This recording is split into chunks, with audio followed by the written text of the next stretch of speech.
Hi and welcome to my messy lab. Today I have another project. This is an active load made by Acdc Electronics. The model is EL750B and it's quite a heavy load since it's capable to load up to 200 amperes, and it is also capable to produce a dynamic load, dynamic current. So, well, it's a quite capable unit, but as you can see, it's well, not in good shape.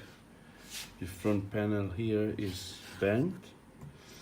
There is a label which stating that is waiting for calibration, but for sure is off. It's been off for a long time. So this is the back of the unit. Well, let me open and see how is inside before to connect it to any supply. I need to check at which mains should be connected. The input selector switch, how is set it is set for 110, 15, 20 volts or 220 or differently.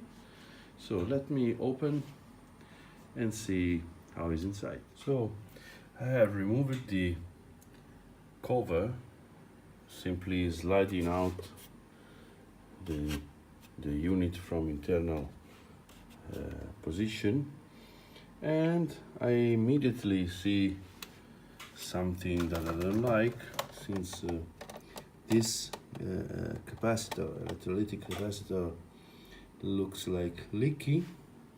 And I also found somebody that was not happy to be removed from inside. So, well, before I will apply the supply, I need to check the input selector switch. I will check in the manual how it should be set it. So let's see. But look at that.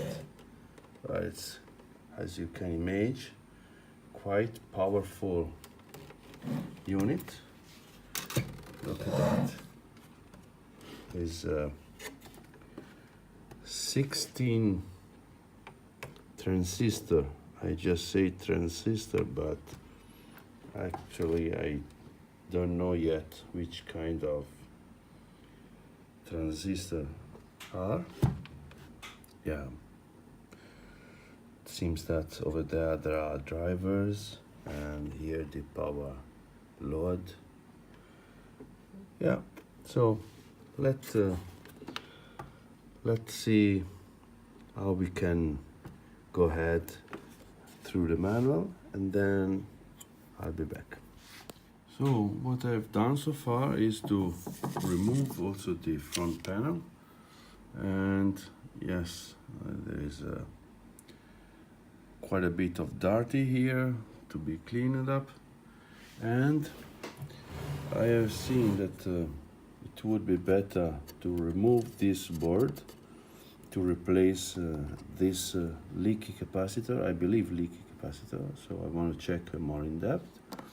And to do this, I will remove these two screws over there, and there are other two screws below here. So let me separate the front panel with the rest of the instrument, and yes, let's see how it will be. This is the bottom view.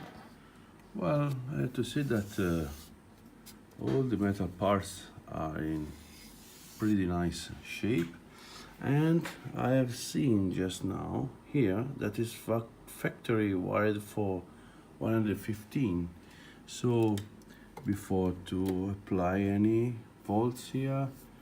I need to swap to 220 volt. So let's see in the manual how do this if we can. Alright, so what I want to do now is to use the external power supply that I have here, and I will apply a voltage across the capacitor here. Well, just cranking up the voltage slowly, let's say up to 4.5 to 5 volts. So I will switch on the current to the minimum, and so it will be not easy to do with one hand. Let me see how I can do it. So here is the positive.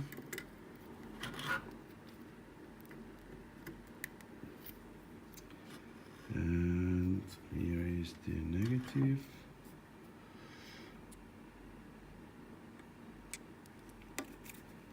Easy, huh?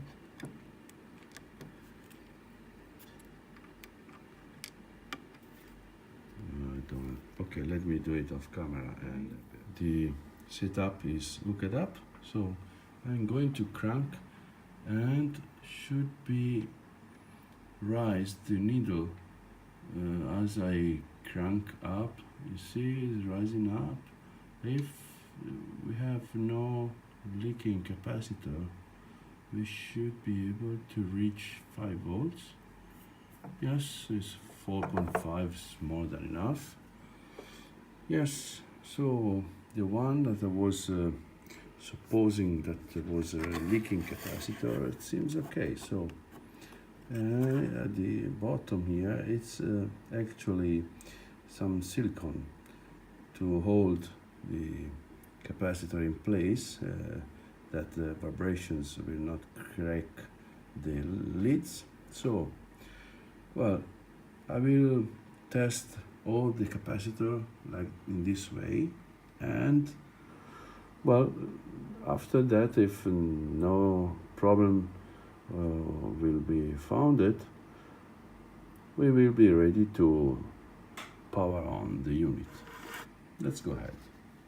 All right, so I have checked all the capacitor here and the board here, and all appear to be in good shape. Actually, it seems that this unit is not being used a lot, since there is not so much dirty inside. Normally the fan blow in a lot of dusty, but this is not the case.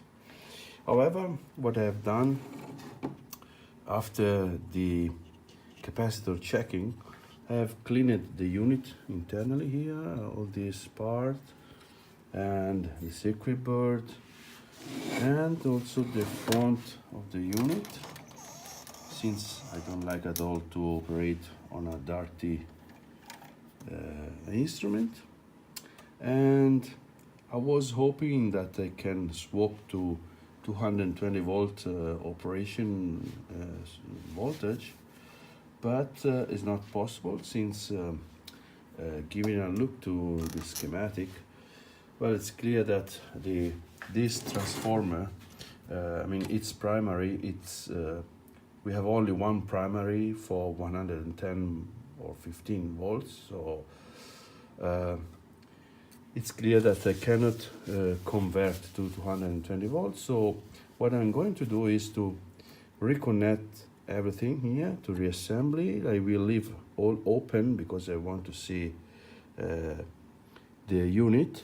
And yes, I will connect to the variac, and I will slowly increase the input voltage up to, let's say, 50 volt. Let's see the behavior of the unit, and then up to 115, and see if the unit is still is operative or not. So let me connect everything here, and we will be ready to test this unit. So, well, let's go ahead. So now everything is reassembled here, and yes, I'm going to have selected the current, because you can select either current or resistor. I mean, it's a resistive load or current load. This is the dynamic load selection, which for the moment I will keep off.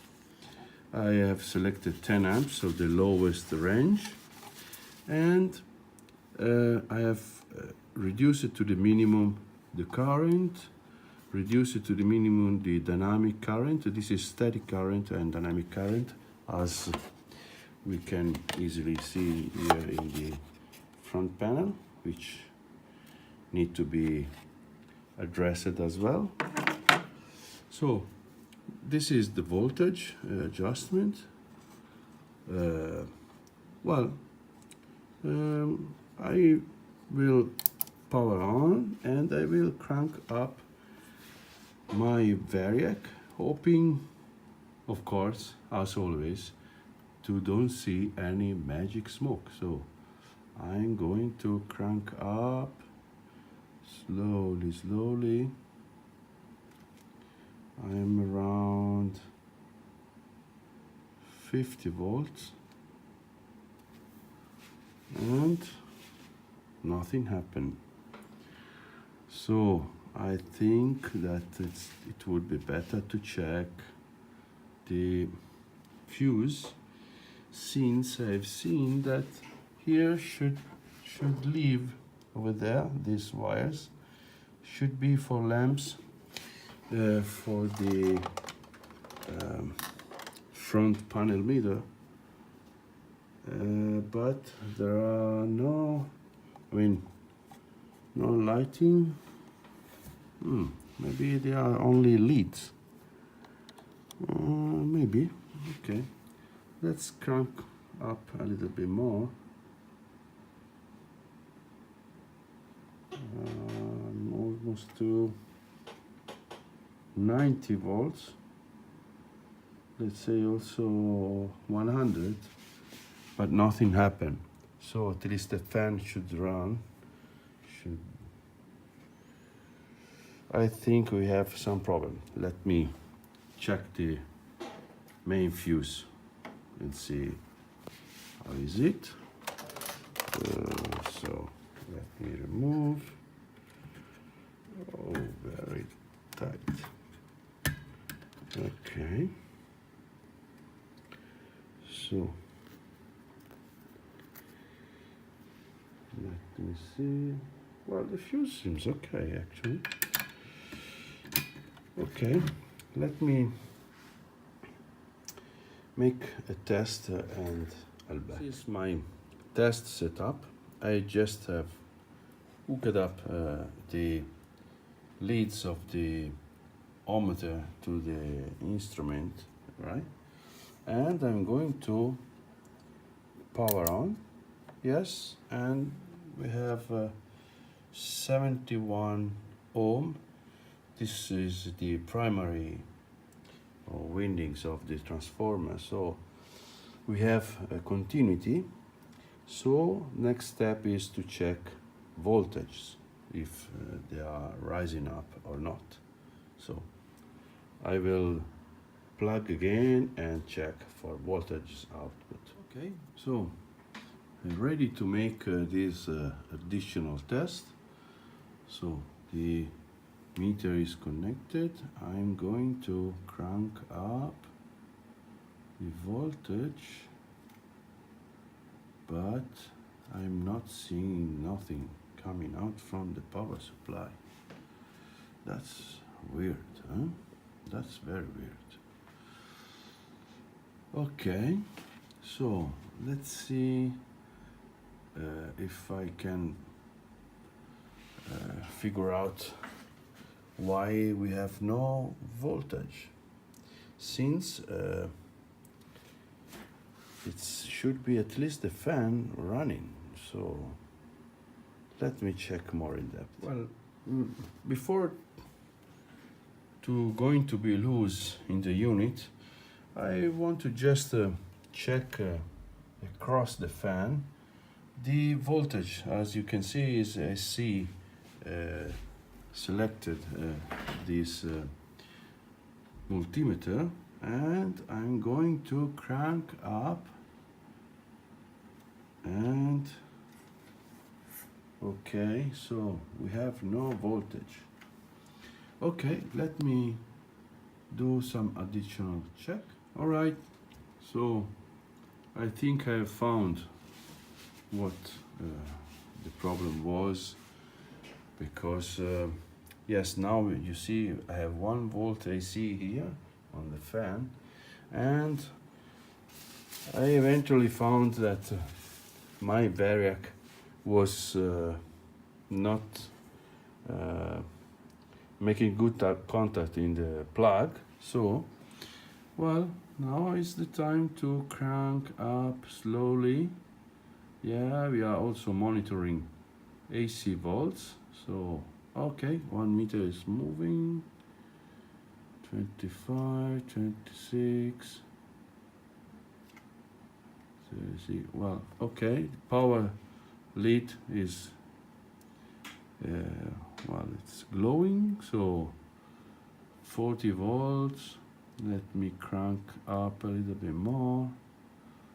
50 volt. Okay, let me leave okay, let me try to increase the voltage. Nothing happened. The fan is starting to spin. I don't know if you can hear the noise. Okay, so far so good. No magic smoke for the moment. So 55 volts. Let me crank up a little bit more. Well, the unit I believe is off from very long time ago. So I don't wanna to apply 115 volts in rush, so I want to do it slowly. Let me remove some residues here from thermal paste. Okay, well, I believe that the meter now is up because we are not full voltage, so probably there are comparators here that are not working balanced. So yeah, let me increase. Okay, yes, in fact now it has reset. Okay, 82 volts. No match smoke for the moment. Okay, so far so good. I don't know why we don't have any voltage here. Probably it needs to be connected to a power supply to have it. Going to increase a little bit more, 91 volts. Okay. Fan is blowing without noise. That is good. Well, it looks like it's going. Let me increase a little bit here. Okay. A little bit more. 100 volts. Okay. So far so good.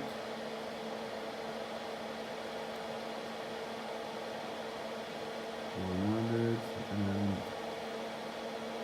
Let me reduce a little bit.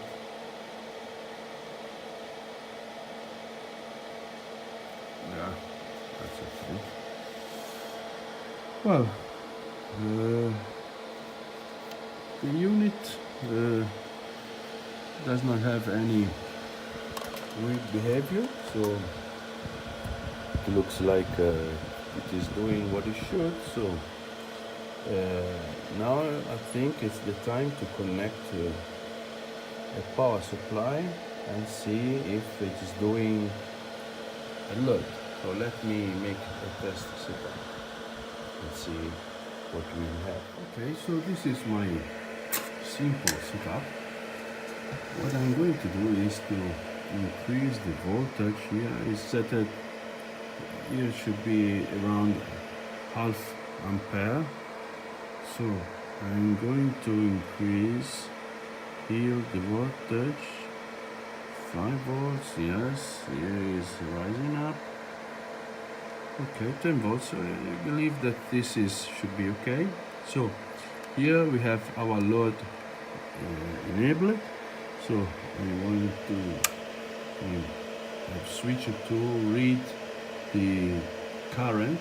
So we should be able to rise up to around the middle of the scale of the meter by increasing this. Yeah, you see, just touching up a little bit here, and as you can see, the voltage dropped down because it's going to be overloaded, since this is quite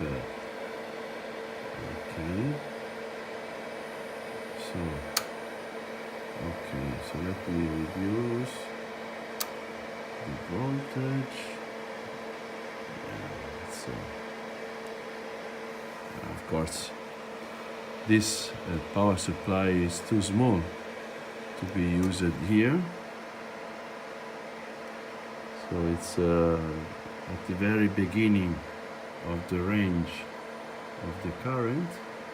But however, I mean, here we are at 500 millivolt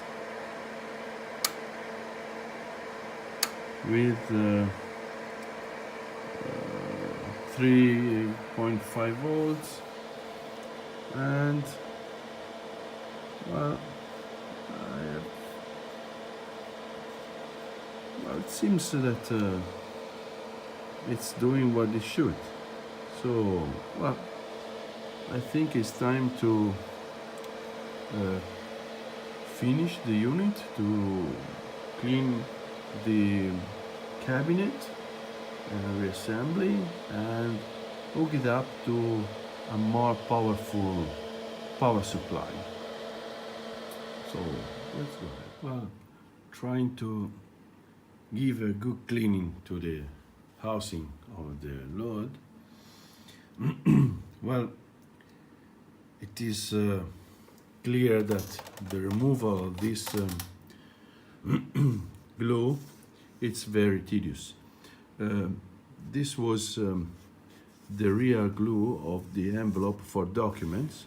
There are glue residues also here, and the removal is very, I mean, time consuming. So, well, I will try to remove the best as I can, and then I will install the case on the unit.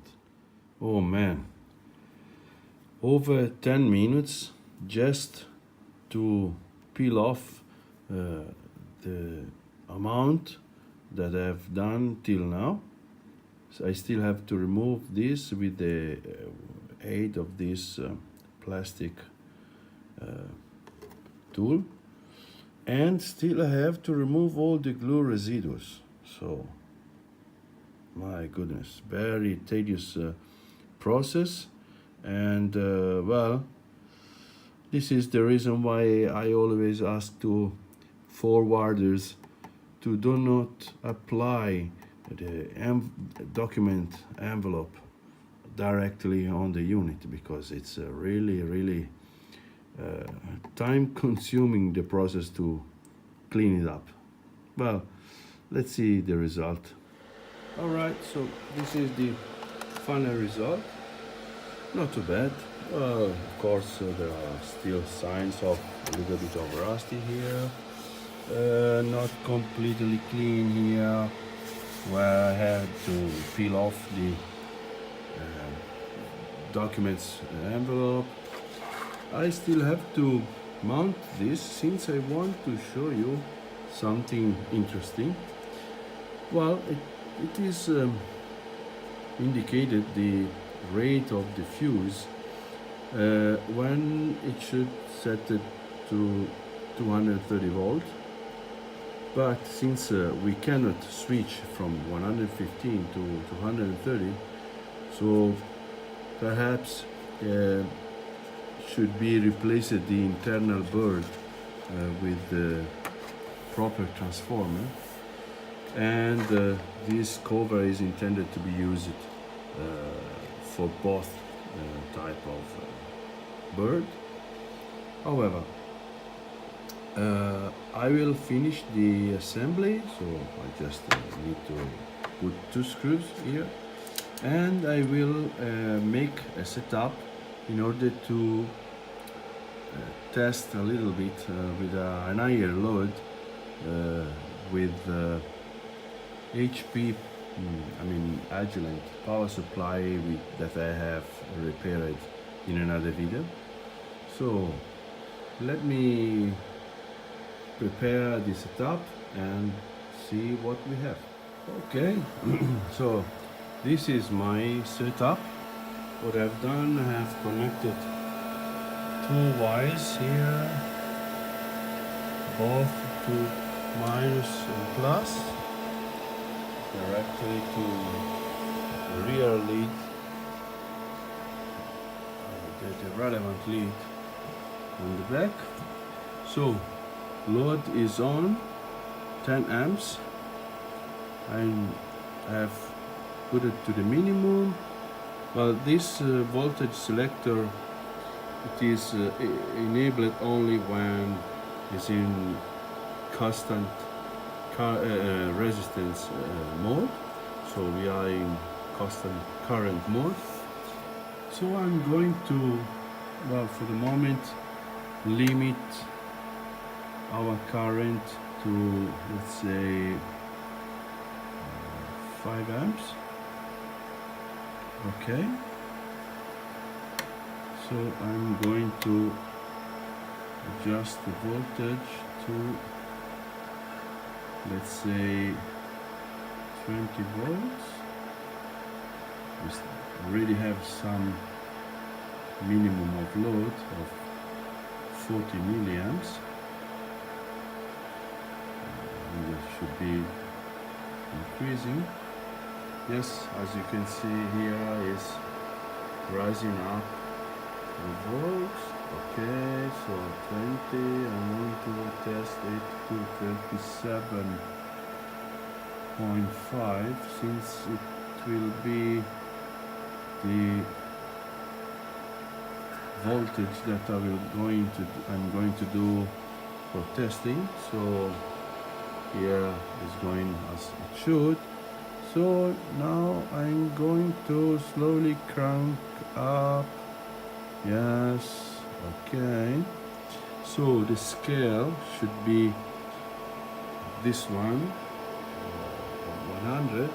So we are almost to 2 amps. In fact, here is reading 2.1. So let me crank up a little bit more. We are 4 amp. So let me see. Okay, so we have pressing this button, I'm seeing the settings that I have. Since it is set to 5 amps, so when I will reach 5 amp, this should give in an overload error. And let's see. All right, yes, you see, constant current, good, 0.5 amp. So going down, it is resetted. So cranking up more and more and more and more. Okay, we have, yes, we are reached the limit. So let me go down a little bit more.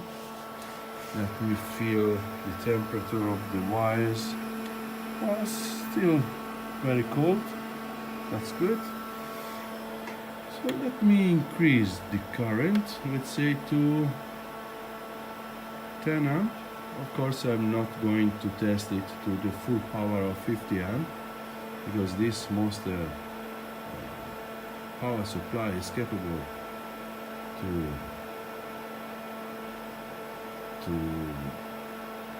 give 50 amps. Okay, let's say 15. Let's say 15. Okay, yeah. So let me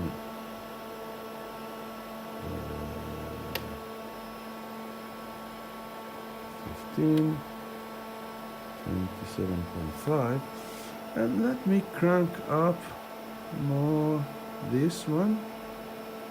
Okay, yes, almost at 6 amp. Well, it's also quite close the indication of the meter here, the analog meter, relevant, the digital. Well, of course, I have not performed the calibration because the internal voltage reference I've checked is completely in the range that it should be. To complete the calibration, I would need 200 amps of capability power supply, which I don't have. And well, since it is almost to see if the power supplies are running good, well, for the moment I will not need to calibrate the unit here. And since this is the maximum of 10 amps, so at the maximum I will have 10 amps. Actually, I can also go over. So let me switch to 50 amp, and let's see, cranking up. What do we have? 10. Yeah, but I mean, I'm pretty satisfied with the result since we are running at 13 amps without no problem. Okay, let me change more the current. Let me put at 25 amps, and well, of course, just for a small amount of time, since wires are still cold, but they are not the right dimension, you know, the right size. Okay, so we are running at 24 amps, and everything is going as it should. So I'm pretty satisfied, and I hope you have enjoyed the video, and well, see you next time.